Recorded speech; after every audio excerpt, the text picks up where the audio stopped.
Hey guys, welcome back to my channel. जैसा कि आप सभी अधिवक्ता जानते हैं कि गर्मी की छुट्टियां, जिसे हम ग्रीष्मकालीन अवकाश भी कहते हैं, सुप्रीम कोर्ट में मई से लेकर जुलाई तक चलती हैं और इस साल ये छुट्टियां 22 मई 2023 से लेकर 2 जुलाई 2023 तक थी।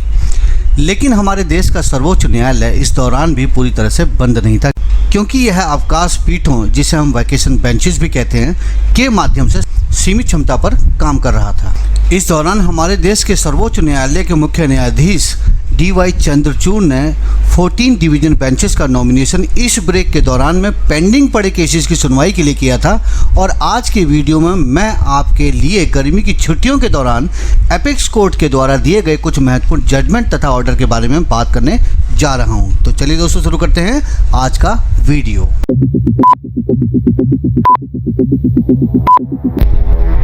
The court trial.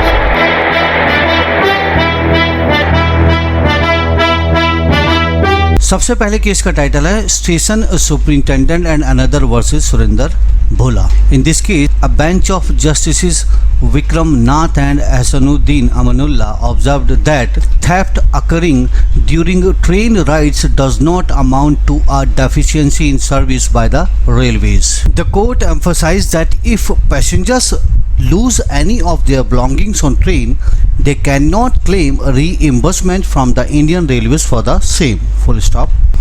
It made the observation while setting aside consumer court orders to pay rupees 1 lakh compensation to a man who had lost the said amount during a train journey. Full stop. The court held we failed to understand as to how the theft could be said to be in any way a deficiency in service by the railways. Full stop. If the passenger is not able to protect his own belongings, the railways cannot be held responsible. Full stop. In this case, a district consumer forum had earlier awarded compensation to the claimant after the cash he had kept in a belt tied around his waist got stolen. Full stop. तो दोस्तों, court ने कहा है कि यदि कोई यात्री train में अपना कोई सामान खो देता है तो वह इसके लिए भारतीय रेलवे से प्रतिपूर्ण का दावा नहीं कर सकता, अर्थात कंपनसेशन का दावा नहीं कर सकता। कोर्ट ने यह टिप्पणी एक व्यक्ति जो दावेदार है इस केस में को 1 लाख मुआवजा देने के उपभोक्ता अदालत के आदेश को रद्द करते हुए की थी। इस यात्री ने ट्रेन यात्रा के दौरान उक्त राशि यानी कि 1 लाख जो उसकी राशि थी वो खो दी थी। कोर्ट ने कहा, हम यह समझने में असफल हैं कि चोरी को किसी भी तरह से रेलवे द्वारा सेवा में कमी कैसे कहा जा सकता है। यदि कोई यात्री अपने सामान की सुरक्षा करने में सक्षम नहीं है तो रेलवे को जिम्मेदार नहीं ठहराया जा सकता। इस मामले में एक जिला उपभोक्ता फोरम ने पहले दावेदार को मुआवजा देने का आदेश दिया था, क्योंकि उसकी कमर के चारों ओर बंधी बेल्ट में रखी नकदी चोरी हो गई थी।